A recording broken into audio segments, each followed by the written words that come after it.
Hoje o assunto é muito interessante. Avaliação neuropsicológica.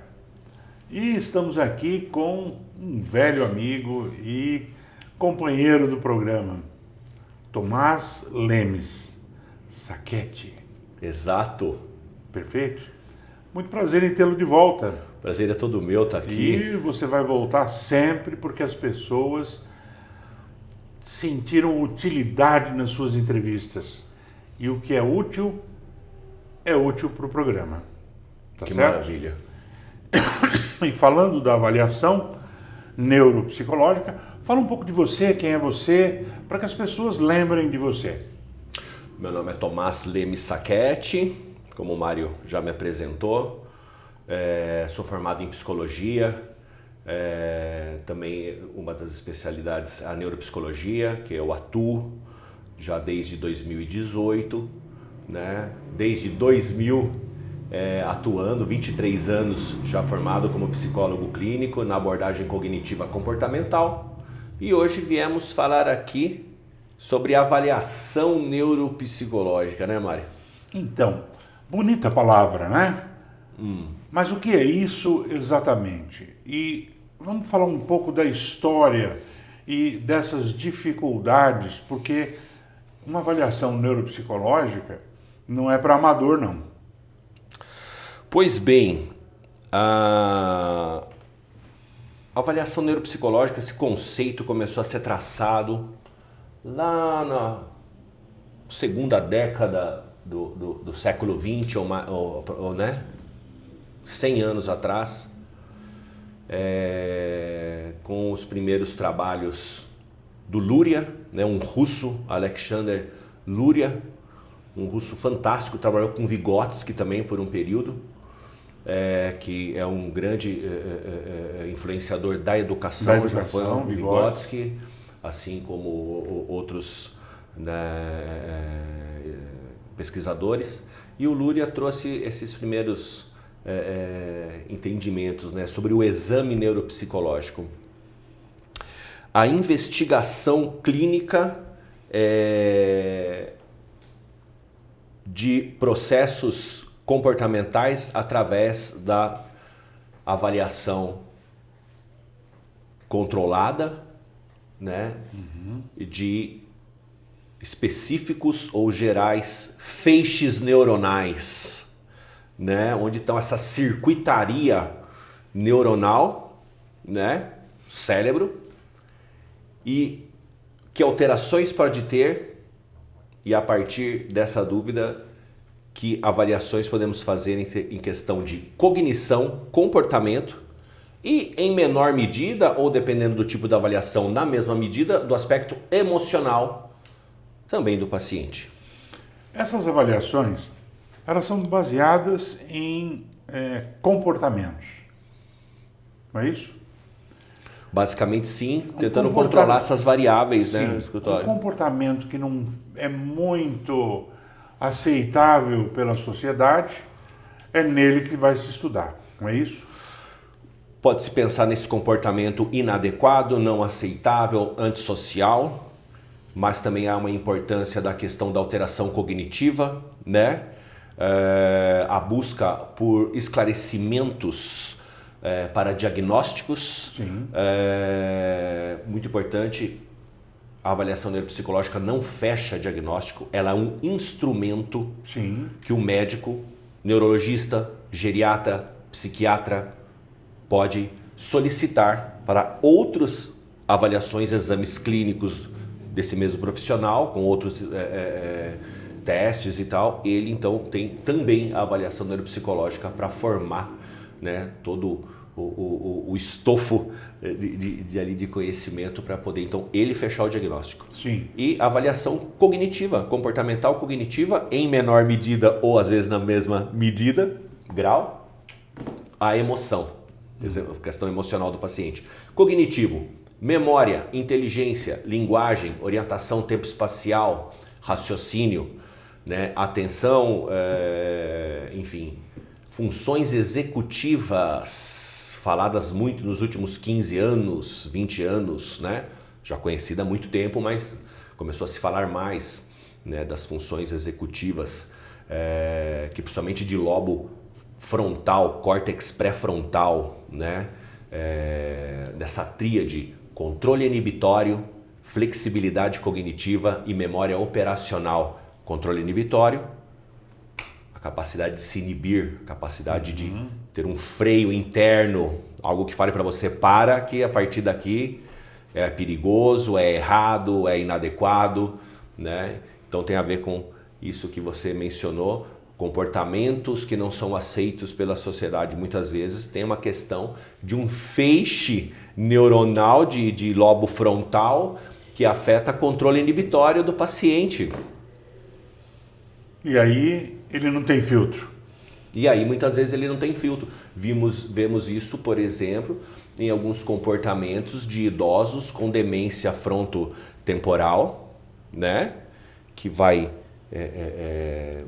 trazendo menos prejuízos, às vezes numa atenção, às vezes até numa memória de médio e longo prazo. Memória a curto prazo já vai prejudicando. Mas ele tem, muitas vezes ele apresenta um comportamento inadequado, né? Sexualmente exacerbado, né?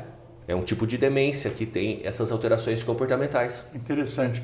E isso não é problema de faixa etária, né? Pode acontecer em qualquer das faixas etárias. E por acidentes também, né? Sim. E por abuso de substâncias psicoativas, sequelas disso, né? Traumas, né? Então tem que ter um gate. Tem que ter um gate, né? Para dar esse start, né? Olha aqui nós com nossos anglicismos, né? É importante, né? Para a gente, né, encontrar esse paciente ou ele ser encaminhado para nós para começar essa avaliação. Eu li uma matéria científica falando do palavrão e o sistema límbico. E achei muito interessante as pessoas que falam um excesso de palavrões, né? Está comprometido ou essa reserva do sistema límbico aí está se aflorando. E eu achei muito interessante porque todo esse conjunto também passa pelo sistema límbico. O sistema límbico, estamos aqui falando de uma estrutura cerebral bem no centro do cérebro, né? Sim. Logo abaixo ali do corpo caloso, né? Sim. Que é aquela estrutura que praticamente une por um feixe muito robusto de neurônios, né? O hemisfério direito com o hemisfério esquerdo, Sim. né? O corpo caloso. E logo abaixo dele, vamos dizer assim, né? Pensando no cérebro do ser humano de pé, está o sistema límbico, muito responsável como centro das emoções, né? Já neuropsicólogos, neurocientistas, já há mais de 30 anos, falou que se haver um lugar para Deus habitar dentro de nosso cérebro, deve ser no sistema límbico. Sistema límbico, né? Alterações de células epileptiformes, né? de epilepsia que atinge essas regiões, impacta muito fortemente. Você vê que tem relatos de epiléticos falando, por exemplo, de uma associação mais próxima com Deus, com a questão espiritual, né? Porque aquela área ativada, né? A gente já vê isso, né? A questão emocional passa muito por aqueles feixes, né? E estruturas antiguíssimas, né? Lá de 200 mil anos atrás, já informação no nosso cérebro, nos primeiros hominídeos, né? Que já 200 mil anos atrás nós já estamos falando de Homo sapiens sapiens, de amígdala, por exemplo, né? Tem a amígdala aqui, tem uma estrutura também no cérebro que parece uma amêndoa, então nomearam ela dessa forma. Amígdala. É uma estrutura que está muito ligada, por exemplo, aos nossos... quando há uma alteração importante, por exemplo, né?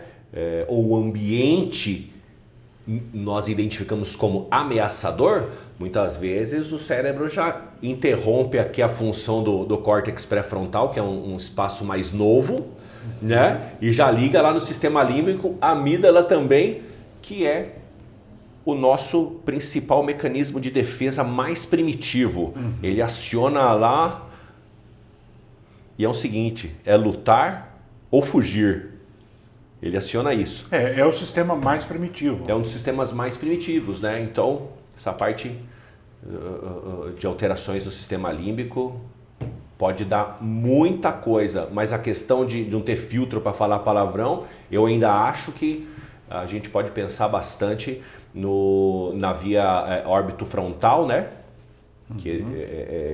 E de outras estruturas do sistema da parte do lobo frontal, que eu acho que pode estar mais associada do que com o sistema límbico do cara não ter filtro para ficar falando tanto palavrão inadequadamente. Mas você quer dizer, se eu fico nervoso com alguém, emoção vai aflorar, aí eu posso bater na pessoa e dizer para o delegado que o meu sistema límbico é o culpado, né? Dizer para o delegado você pode dizer, né? Só que ele vai falar assim, prende ele e manda o neuropsicólogo aqui para resolver o problema. Para fazer a avaliação neuropsicológica, né? Demora uns 2 meses, fica uns 2, 3 meses lá.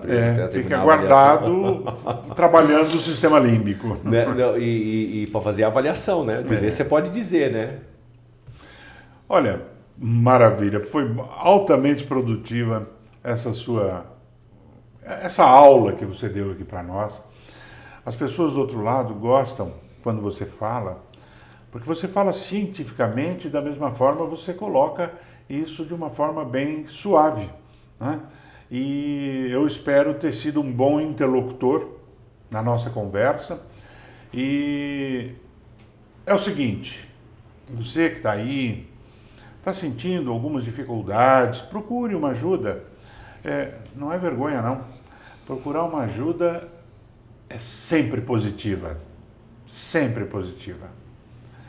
porque nós não somos competentes o suficiente para resolver todos os nossos problemas. Precisamos de ajuda, é para isso que existe a sua profissão, não é? É para isso que isso vem trazer luz a uma série de alterações.